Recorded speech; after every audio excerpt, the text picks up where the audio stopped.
ఆపోజిటివ్. ఇక్కడ చూడండి, the capital of France అనేది సబ్జెక్ట్ కదా, దీన్ని రీనేమ్ చేస్తుందన్నమాట ఈ ప్యారిస్ అనేటువంటి ఈ నౌను, ఈ పదము. కాబట్టి ఈ ప్యారిస్ అనే దాన్ని ఏమంటామంటే ఆపోజిటివ్ అంటారనమాట. ఇక్కడ మనకి మెయిన్ సెంటెన్స్లోకి కానీ చూసినట్లయితే మనము మేనక, ఏ హెవెన్లీ నింఫ్.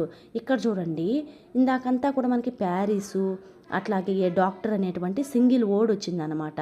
అంటే ఆపోజిటివ్ సింగిల్ వర్డ్గా వచ్చింది అక్కడ. కానీ ఇక్కడ చూడండి, ఏ హెవెన్లీ నింఫ్, స్వర్గపు అప్సరస. ఇక్కడ సింగిల్ వర్డ్ కాకుండా ఒక రెండు పదాలతో కలిసి వచ్చిందనమాట. అంటే ఒక ఫ్రేజ్ లాగా వచ్చిందనమాట.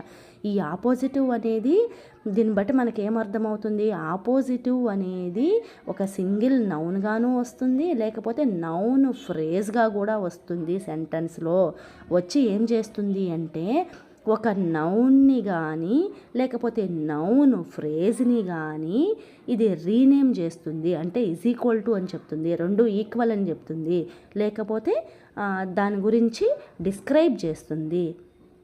నెక్స్ట్ ద హెమిటేజ్ అనేది నౌన్ ఫ్రేజ్ అనమాట. హెమిటేజ్ అంటే ఆశ్రమం. అట్లాగే ఆఫ్ సేజ్ కన్వా అనేది ఒక ప్రిపోజిషనల్ ఫ్రేజ్ అనమాట. ఇది కూడా ఇవి రెండు కూడా ఏం చేస్తున్నాయి, ఫ్రేజెస్ అంటే పదబంధాలు. ఈ రెండు ఫ్రేజెస్ కూడా ఏం చేస్తున్నాయి అంటే దీంట్లో సబ్జెక్టు వెర్బ్ అనేటువంటి స్ట్రక్చర్ ఉండదు వీటికి. అట్లాగే ఇవి ఏం చేస్తున్నాయి ఇవి రెండు కూడా అంటే ఇక్కడ మెయిన్ వెర్బ్ ఏదైతే ఉందో సెంటెన్స్లో లెఫ్ట్ అని వదిలివేయడం అని, ఆ లెఫ్ట్ అనేటువంటి వెర్బ్ యొక్క అడిషనల్ ఇన్ఫర్మేషన్ని ఇవి ఇస్తున్నాయి అన్నమాట. ఆ వెర్బ్కి సంబంధించి అడిషనల్ ఇన్ఫర్మేషన్, ఎక్స్ట్రా ఇన్ఫర్మేషన్ ఇవి ఇస్తున్నాయి అన్నమాట. ఇంకా క్లియర్గా చెప్పడానికి ఇక్కడ చూడండి, లెఫ్ట్ అంటే వదిలివేయడం. ఎక్కడ వదిలివేసింది, నియర్ ద హెమిటేజ్, హెమిటేజ్ ఆశ్రమం దగ్గర.